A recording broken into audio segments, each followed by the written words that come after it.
Story time. So I used to live in Thailand, and basically what I do is I do social media marketing. And with that, that means that some clients I never actually meet them face to face. I only speak with them via Skype. I always had to be online. Now, sometimes in the apartment that we had, the connection was just a little bit too slow for whatever reason.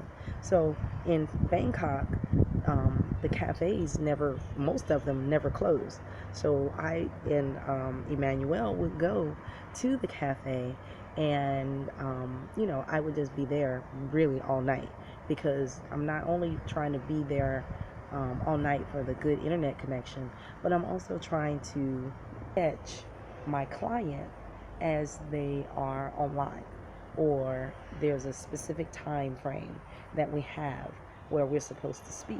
So I remember I'm in Asia time, and maybe they're in America, or maybe they're in Mexico, or maybe they're in the UK at that time. So basically I'm trying to catch them. So this means I'm on the internet at midnight, and Emmanuel would be there with me. So one night we were at the cafe, and it was probably about 1 o'clock in the morning. And Bangkok is one of those places where it just never sleeps. We were in the internet cafe, and I happened to look up out at the street. The cafe is, you can see the street, and I see a whole bunch of police. So I'm like, okay, oh shit. We had already been, or not we, Emmanuel had been having issues with the police. And mind you, he wasn't working. He was basically living off of my dime. So we were already arguing. So as I see them looking my way, I'm like, fuck. So I tell him, I'm like, look, the police is coming. So you just don't say nothing. Let me talk. Because I know that with my accent, I'm American, so they won't really do anything. So he decides that he's an African man, and he can talk if he wants to. So I'm like, oh fuck. So they brought their happy ass right to him, and they was like, oh, passport. And I'm like, so I am the kind of person where if I'm with you, I need to be in your corner just like I expect you to be in my corner. So I start speaking up like, no, we don't have passports. We live down the street. You can ask all the people. And mind you, by this time, people really knew us. I mean, the dark skin, the hair, it's a family. We're there in Thailand. We're living amongst the locals. So people really knew us. So I was like, you can ask them because their Thai was much better than mine. Mine is Nitnoi, meaning very small. So, I'm trying to intervene. So the police were on a mission that night. So, Emmanuel just running his fucking mouth, and he's just like, oh, why is this? Why am I'm in your country, and you treat me like this, and you do this, and you do that. And I'm just like, this ain't finna end well. So, before I knew it, like, he has stood up, and they were trying to pat down his pockets. Now, these are true stories that happen where the police all over the world will plant drugs on you. So I was just like, fuck, I hope they don't put no drugs on him. So I'm like, no, y'all need to stop. You want to see my ID, or you want to see our ID, then you come to our apartment with us. So he was like, no, you produce the passport now. And we was like, well, that's impossible. And then so they were trying to drag him. So I intervened. I got in the middle of it. And I was like, no, the fuck you not finna get him. You gotta fuck with me if you want to get to him. Yeah, they fuck with my ass, all right. So basically, they're dragging both of our asses out of the cafe. And I had at that time a fishtail skirt, which is like the Ghanaian skirt. And it was really tight. So I couldn't move my legs the way I want to, but I could move my arms. So I'm just pushing. And at that time, I didn't notice that Emmanuel wasn't fighting back. He had shut up, and I was the one that was talking, and I was the one that was leading that charge. So they dragged us out, and they had to literally pick us up because I was holding on to him like, you're not taking him to jail. You are not taking him to jail for this bullshit. So they put our ass on the back of the pickup truck. in Thailand, in the middle of Bangkok. So everybody is watching. I'm sure some video out there of me acting a damn fool. So we're on the back of the truck. So I'm like, oh fuck, I don't, I like, where they taking us? Because the area they was taking us, I wasn't familiar with. So I was like, oh shit. So I'm getting the phone out because I had put it into my bosom. So I was like, okay, let me try to take pictures of where we are. And then I got on the phone and tried to make a phone call. And it wasn't going. At that time, my friend was Bianca. She's also from the States. And her line wasn't going through. Like, it just kept ringing, but understood because she teaches, so I'm sure she was asleep. So our asses get to the jail, and they're like, we need your phone. And I was like, I don't have a phone. So by that time, I had put it into my panties. I had put the phone into my underwear. So they was like, oh, she has a phone, she has a phone. And they kept saying it in Thai, but I understood what they were saying. So they took his. Yeah, they took his phone. And it was a new one too, because I was pissed. I write about that actually on my blog, so go check that out. It was a new Samsung. They took that shit. So they was like, where's your passport? And I was like, dude, we live here. Our passports are at home. According to your law, we can carry copies, and we don't have copies, but they're at home. Oh, you don't have a passport? You go to the monkey cage. And I was just like, okay, I guess we're going to the monkey cage. So I'm up there in my head like, fuck, I guess I gotta call the embassy. I don't know, because my family gonna be like, we told your ass not to take your ass over there. So anyway, so we end up going to the monkey cage, and both of us. So I thought they were gonna separate us. They didn't separate us. And along the way, they beaten Emmanuel in the damn head, like with the palm of their hand. Like, you are stupid. You are stupid. And they're just hitting him on the head.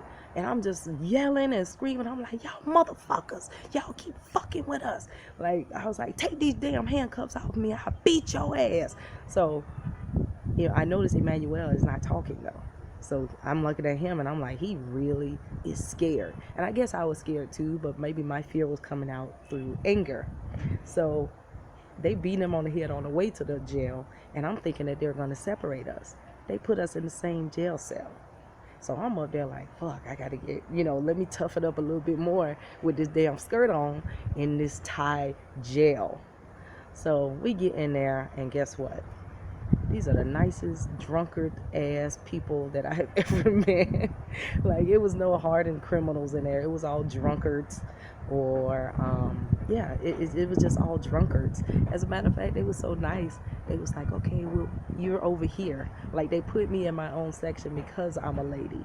And it was just so endearing that I was just like, oh shit, I'm the hardest thing up in here. Like, really. But what pissed me the fuck off was when I turned to Emmanuel and I was like, are you okay? Because they was hitting him in the head. And the first thing he asked me was, where's my phone? Not, baby, are you okay? But, where's my phone? Because it was so precious of an item to him to hold that was more important than asking if I was okay. It was more important than, hell, seemed like him getting hit on the damn head. So I was pissed. And I even expressed that while we were in there. And I'm just like, I cannot believe that you just asked me what the fuck that phone is. I was like, I hope they bash that shit. I hope they take it and bash it up, bitch. So I'm pissed. And I'm pissed at him now. Because you didn't take the time out to ask about your woman, who was also hauled off to jail with you. You're not even thinking of a way to get out. Because I'm walking around the jail like, we finna bust up out this bitch. So, like, all the doors, of course, is jail. They were closed. And, like, it was some back doors that I went to see. And I was like, we leaving. My ass. It wasn't necessary. So I got the phone out of my underwear and I called this handsome guy. Oh, my gosh. He is so handsome. He's American, but he lives in Thailand. And I met him while we were in Bangkok, and I called him, and he's the one that was living in our apartment. Like, he lived above us, and I told him what the situation was, and he totally understood, because I'm guessing that the Thai police do this quite a bit to foreigners. So he had to wake my daughter up, and my daughter had to come and bail me out of jail. My daughter had to come bail me out of jail. That's ridiculous. So she comes, they come and they bring our passports, and we're totally legitimate. We had everything in place, like we weren't illegitimate. Otherwise, we probably would have still been there, because the Asian countries really don't play that. Like, they're very serious about their overstaying their visas.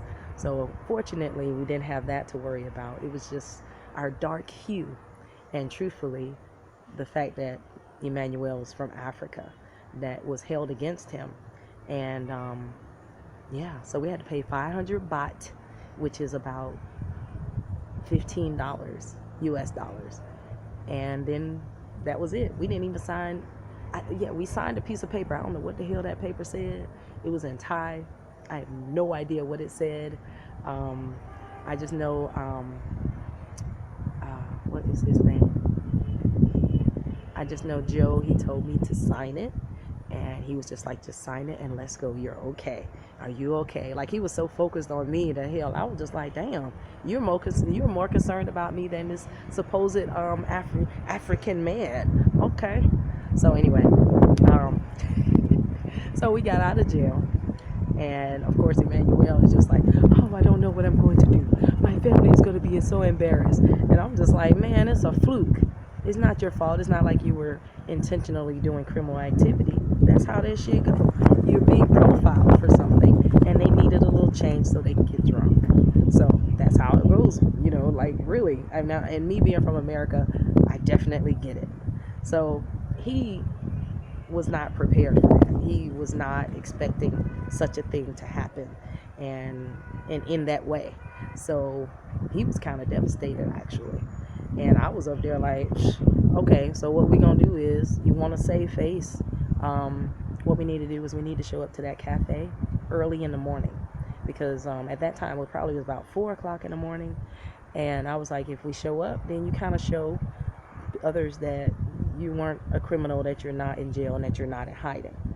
And exactly what I said is exactly what happened. So we showed up at the cafe the next morning, and the people were looking like, oh, and they were like pointing their fingers and like, oh. And actually a few people came up and apologized, because they were very embarrassed by how the Thai police treated us. Sincerely embarrassed.